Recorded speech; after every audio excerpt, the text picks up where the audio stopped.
అలాగే ఏ నరుడైనా తన చెడు నడతను తనంతట తానే మార్చుకోలేడు.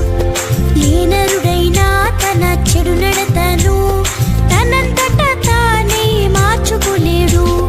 అయ్యో ఈ మానవుడెన్నటికీ మంచివాడు కాలేడా, పాపంలోనే బ్రతికి నరకం పాలవ్వాలా.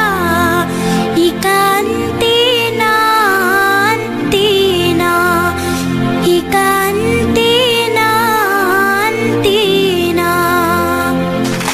బాధపడకు నేస్తం, నిన్ను నన్ను మార్చడం పరిశుద్ధాత్మకి సాధ్యం. ఒక్కసారి నీ బ్రతుకు అప్పగించి చూడు,